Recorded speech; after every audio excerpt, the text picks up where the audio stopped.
Hello दोस्तों, welcome back to my channel. दोस्तों, इस वीडियो में हम लोग देखेंगे शिक्षा के तकनीकी परिपेक्ष का वीडियो नंबर 4 है ये, ठीक है।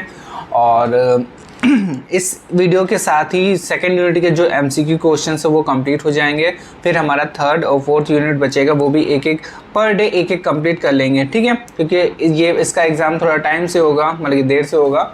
और रात में हम लोग क्या करेंगे, जो इम्पॉर्टेंट नोट्स हैं फिजिकल साइंस के वो देखेंगे, ठीक है। रात में वही से नहीं, सोते टाइम थोड़ी सी टैबलेट लेके सो लो, तो वही वाला थोड़ा थोड़ा छोटी वीडियो रहेगी, ज़्यादा बड़ी नहीं रहेगी, 10 मिनट्स की मान लीजिए।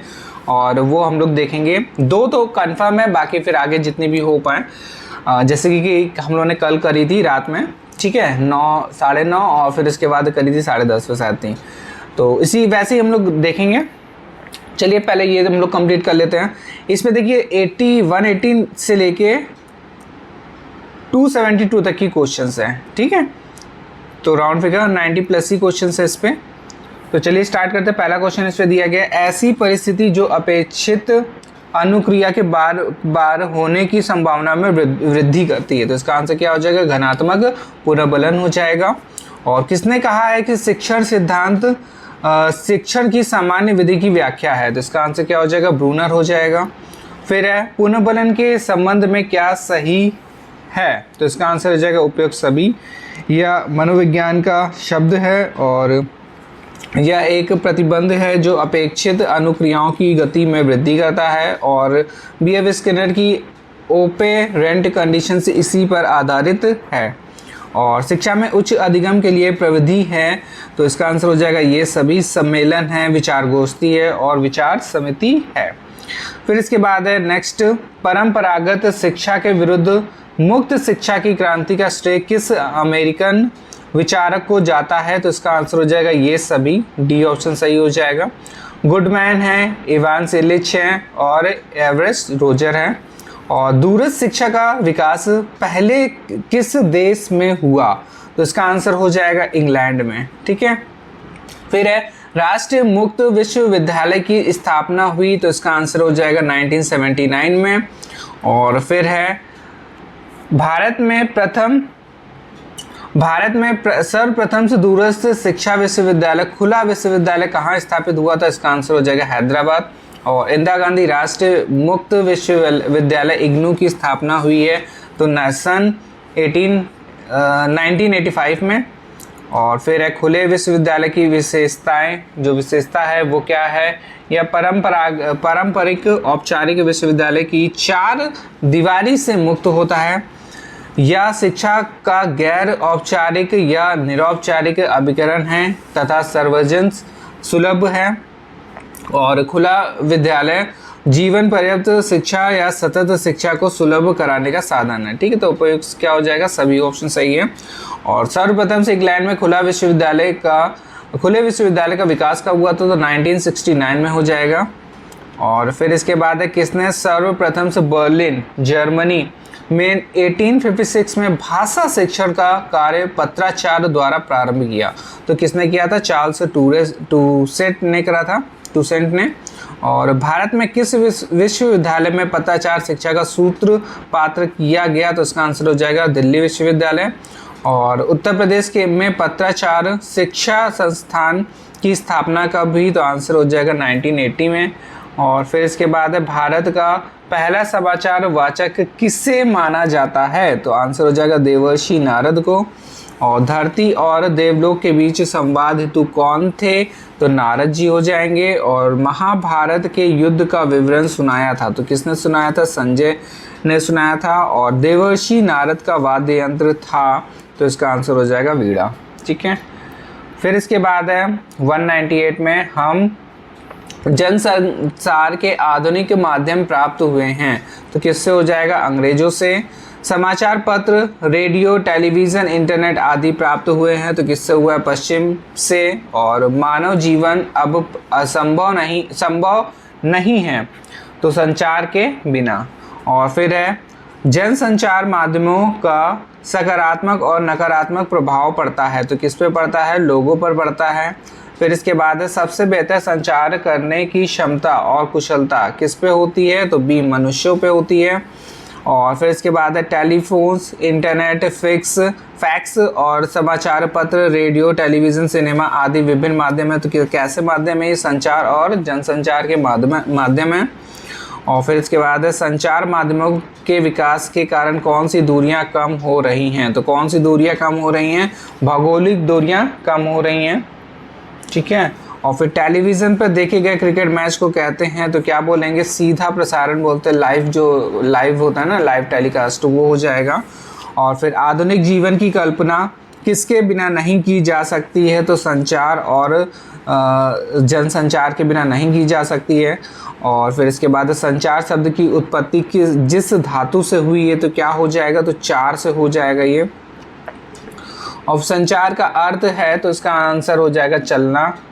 और फिर है किस संचार शास्त्री के अनुसार संचार अनुभवों की साझेदारी है? तो इसका आंसर हो जाएगा विल्बर। और प्राप्त संदेश का कूटवाचक कौन करता है? तो इसका आंसर हो जाएगा प्राप्तकर्ता। और प्राप्त संदेश में निहित अर्थ को समझने की कोशिश है तो इसका आंसर हो जाएगा डिकोडिंग। फिर है क्वेश्चन नंबर 212, फीडबैक के अनुसार संसार में सुधार कौन करता है? तो इसका आंसर हो जाएगा संचारक। और फिर है संचार की प्रक्रिया को किससे बाधा पहुंचती है? तो शोर से बाधा पहुंचती है। फिर है आत्माओं और पूर्वजों के साथ बातचीत के रूप में क्या कहा जाता है? तो इसका आंसर हो जाएगा ट्रांसपर्सनल संचार। और फिर है नए माध्यमों जैसे कंप्यूटर, टेलीसेपिंग और इंटरनेट और मोबाइल से टेलीफोनी के माध्यम से संचार को कहा जाता है तो क्या बोलते हैं? इंटरैक्टिव संचार, ठीक है। और फिर इसके बाद भारत की पहली बहुभाषी समाचार एजेंसी कौन है? तो क्या हो जाएगा? हिंदुस्तान समाचार। और जो भारत में मूक फीचर फिल्म के अग्रणी थे तो इसका आंसर हो जाएगा दादा साहिब फाल्के, जो अवार्ड भी दिया जाता है इनके में, और इन्हीं के नाम पे मतलब कि अवार्ड दिया जाता है फिल्म में। और फिर इसके बाद है पत्रकारिता और संचार का MC राष्ट्रीय विश्वविद्यालय कहाँ है? तो इसका आंसर हो जाएगा भोपाल में। फिर है क्वेश्चन नंबर 219 में विचारों और संदेशों को मौखिक और गैर मौखिक संकेतों में बदलना रूप में जाना जाता है तो क्या नाम से जाना जाता है? तो एनकोडिंग हो जाएगा। और फिर इस पे दिया गया है निम्नलिखित में से कौन संचार की विशिष्ट विशेषताएं हैं? तो कौन कौन सी हो जाएंगी? चार ऑप्शन दिया गया। पहले में दिया गया संचार में विचारों, तत्वों और विचारों का आदान प्रदान होता है। दूसरा है संचार में सूचना और समझ दोनों शामिल हैं। और संचार का सतत प्रक्रिया है और परिपत्र प्रक्रिया है। तो इसका आंसर क्या हो जाएगा? चारों ऑप्शन इसके सही है। फिर इसके बाद संचार की वह विधि जिसमें एक ही स्रोत को बड़ी संख्या में रिसीवर्स को एक साथ सूचना प्रेषित करना शामिल है। तो इसका आंसर क्या हो जाएगा? जनसंचार हो जाएगा। और आँख का उपयोग करके संचार का एक उदाहरण है तो इसका आंसर है अनकहा संचार। फिर एक प्रभावी संचार में कोई ज़रूरत नहीं है तो इसका आंसर हो जाएगा सुंदर व्यक्तित्व की। और फिर है 224 में भारतीय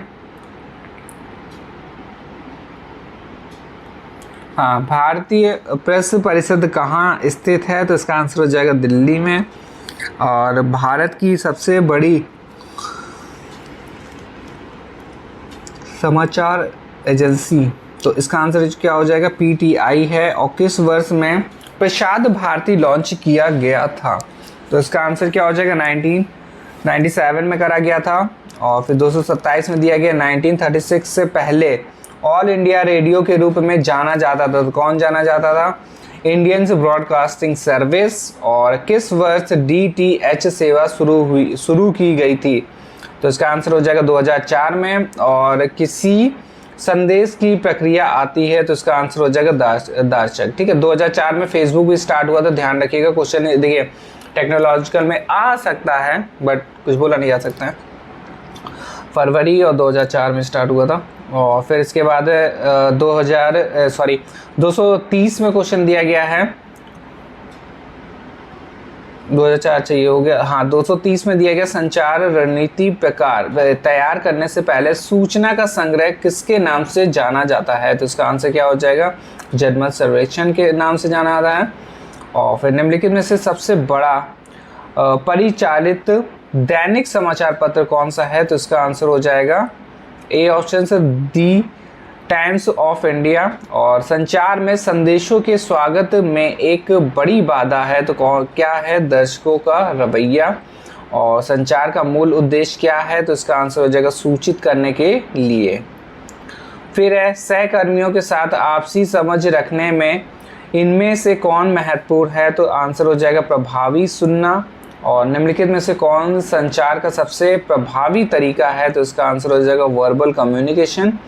और फिर आंतरिक और बाह्य कारक जो कक्षा में छात्रों द्वारा संदेश के स्वागत को प्रभावी करते हैं को संदर्भित किया जाता है। तो किससे किया जाता है? शोर से किया जाता है। फिर इसके बाद संचार पर उनके प्रभाव के लिए इशारों और शरीर की मुद्राओं के अध्ययन को इस रूप में जाना जाता है। तो किस रूप में जाना जाता है? काइनेसिक्स के रूप में जाना जाता है। और फिर इनमें से कौन सा जन संचार माध्यम से अनपढ़ व्यक्ति के लिए उपयोग नहीं है? तो इसका आंसर हो जाएगा तीनों। इंटरनेट भी है, समाचार पत्र भी है और पत्रिकाएं भी हैं। बट अब क्या हो गया है? इंटरनेट देखिए, अब ऐसे तो नहीं बोला क्योंकि अनपढ़ लोग भी अब क्या है, मोबाइल चला लेते हैं। जब से वॉइस कमांड आई है तब से वो चला लेते हैं, ठीक है। बाकी देखिए वैसे तो ऑप्शन गलत ही है। तो उपयोग कौन कौन नहीं कर सकता है? क्या क्या? इंटरनेट, समाचार पत्र और पत्रिकाएं, ठीक है। तो अनपढ़ लोग ये सब नहीं कर सकते हैं। और फिर इसके बाद दिया गया 239 नंबर 239 में सर्वाधिक खर्चीला जनतंत्र जो जनसंचार माध्यम कौन सा है? तो इसका आंसर हो जाएगा इंटरनेट। देख ही रहे हैं आप लोग। और श्रव्य जनसंचार माध्यम कौन सा है? तो इसका आंसर हो जाएगा बी, रेडियो हो जाएगा। और मुद्रण का आरंभ किस देश में हुआ था? तो इसका आंसर हो जाएगा चीन, ठीक है। वर्तमान छापे खाने का आविष्कार किसने किया था? तो इसका आंसर है गुटेनबर्ग ने किया था। याद रखिएगा, वर्तमान से छापे खाने का आविष्कार किसने किया? गुटेनबर्ग ने किया। और भारत का पहला छापा खाना कब लगा? तो कब लगा था? सन 1956 में लगा था। और भारत में पहला छापा खाना कहाँ पर लगा था? तो छापा खाना गोवा में इसका थोड़ा सा डाउट लग रहा है मुझे। तो इसका आंसर थोड़ा सा देखिएगा, मैं देख के बताऊंगा। 244 में भारत में पहला छापा खाना कहाँ लगा था? तो इसका आंसर देखेंगे। और फिर इसके बाद 245 में समाचार लेखन की प्रभावी शैली कौन सी है? तो इसका आंसर हो जाएगा उल्टा पिरामिड शैली।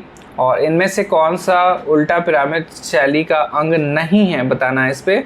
तो मध्य भाग नहीं है। और उल्टा पिरामिड शैली में समाचार कितने भागों में बांटा जाता है? तो आंसर हो जाएगा 3 भागों में बांटा जाता है। फिर इसके बाद दृश्यों का किस माध्यम से अधिक महत्व होता है? तो इसका आंसर हो जाएगा टेलीविज़न। और फिर टेलीविज़न के लिए खबर लिखने की मौखिक शर्त क्या होती है? तो दृश्य के साथ लेखन। और हिंदी में नेट पत्रकारिता किसके साथ आरंभ हुई? तो इसका आंसर हो जाएगा वेब दुनिया के साथ। फिर है क्रिकेट मैच का प्रसारण किस प्रकार का है? तो इसका आंसर क्या हो जाएगा? सीधा प्रसारण है। अभी हम लोग देख चुके हैं लाइव प्रसारण। और आधुनिक युग में इंटरनेट पत्रिका का कौन सा दौर चल रहा है? तो ये आंसर हो जाएगा तृतीय दौर है। और भारत में इंटरनेट पत्रिका का जो पत्रकारिता का दूसरा जो दौर कब आरंभ हुआ था? तो इसका आंसर हो जाएगा 2003 में। और फिर है समाचार पत्र प्रकाशित या प्रसारित करने के लिए आखिरी समय सीमा को क्या कहा जाता है? तो इसका आंसर हो जाएगा डेडलाइन। और भारत में इंटरनेट का दूसरा दौर कब शुरू हुआ था? तो इसका आंसर हो जाएगा 2003 में, ठीक है। इंटरनेट पत्रिका दूसरा, ठीक है, 2003 में स्टार्ट हुआ था। फिर इसके बाद किसी समाचार संगठन में काम करने वाले नियमित वेतनभोगी कर्मचारी क्या कहलाते हैं? तो इसका आंसर हो जाएगा पूर्णकालिक पत्रकार। और फिर नाटक का सबसे जरूरी और सशक्त माध्यम है तो क्या हो जाएगा? संवाद हो जाएगा। और फिर क्वेश्चन नंबर 258 में दिया गया भारत का पहला छापाखाना कहाँ स्थापित हुआ था? तो गोवा में हुआ था। मुझे लगा गोवा सही है, फिर वो छापाखाना जो पहला वाला है तो गोवा में हुआ था। तो 244 का आंसर क्या हो जाएगा? गोवा हो जाएगा।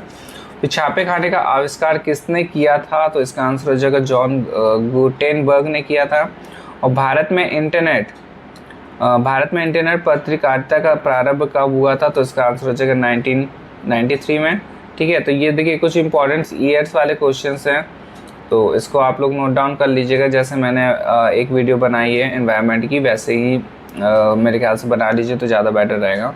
बाकी नहीं होगा तो मैं अभी इसकी भी एक वीडियो पे बना दूंगा जिसमें ईयर वाले क्वेश्चन रहेंगे, तो वो ज़्यादा सही रहेगा।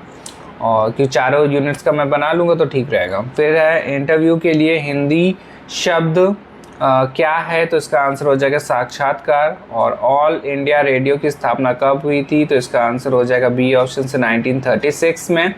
और समाचार लेखन में किस शैली का प्रयोग होता है? तो इसका आंसर हो जाएगा उल्टा पिरामिड शैली का होता है। और उल्टा पिरामिड शैली को कितने हिस्सों में बांटा जाता है? तो इसका आंसर हो जाएगा 3 हिस्सों में बांटा जाता है। और रंगमंच किस साहित्यिक विधा में आवश्यक है? तो इसका आंसर क्या हो जाएगा? नाटक प्रदर्शन में है। और सर्वाधिक खर्चीली जन संचार माध्यम क्या है? तो इसका आंसर हो जाएगा इंटरनेट। और रेडियो नाटक किस प्रकार का माध्यम है? तो इसका आंसर हो जाएगा श्रव्य माध्यम है। और कहानी का केंद्र बिंदु है, तो इसका आंसर हो जाएगा कथानक। और मीडिया की भाषा में बीट का अर्थ होता है, तो ये होता है क्षेत्र। और भुगतान के आधार पर अलग अलग अखबारों के लिए लिखने वाला पत्रकार क्या कहलाता है? तो इसका आंसर हो जाएगा फ्रीलांसर पत्रकार। और फिर इसके बाद है इस समय विश्व स्तर पर इंटरनेट पत्रकारिता का कौन सा दौर चल रहा है? तो इसका आंसर अभी बताया गया था, तृतीय दौर, तीसरा दौर चल रहा है। और ट्यूटोरियल्स का पद प्रकार है, तो क्या हो जाएगा? ये सभी है। निरीक्षण से युक्त अनुवर्ग है, सामूहिक अनुवर्ग और प्रयोगात्मक अनुवर्ग है। ठीक है, तो तीनों ऑप्शन इसके सही हो जाएंगे। और फिर ये हो गया हमारा यूनिट सेकंड का। ठीक है, तो यूनिट सेकंड हमारी कंप्लीट पूरी हो गई है। और इसमें हम लोग कितना 272 क्वेश्चन थे यूनिट सेकंड में, बहुत बड़ी यूनिट थी ये। इसके बाद हम लोग देखेंगे यूनिट थर्ड और फोर्थ। ठीक है, तो दो वीडियो दो से थोड़ा सा बड़ी हो जाए, क्योंकि अभी काफ़ी क्वेश्चन है उस पर 250 होंगे आराम से क्वेश्चंस। तो 3 वीडियो कम से कम उसकी बनाएंगे, क्योंकि फिर वही हो जाता है कि 100 का बन जाएगा तो ठीक है, वरना फिर 3 वीडियो में उसको कंप्लीट कर लेंगे। ठीक है, तो डेली एक आ जाएगी, दिन में ही करेंगे। और रात में हम लोग क्या करेंगे? सिर्फ रिवीजन करेंगे नोट्स का। रात में आप मान लीजिए जैसे कि मुझे अगर टाइम मिलेगा तो 9:30 के बाद, हाँ 9:30, फिर 10:30, अगर हो सके तो 11:30। ठीक है, तो 3 वीडियो या 2 वीडियो रात में रहेगी कैप्सूल की तरीके से। खाओ पियो सो जाओ। ठीक है, चलिए मिलते हैं नेक्स्ट वीडियो में। धन्यवाद।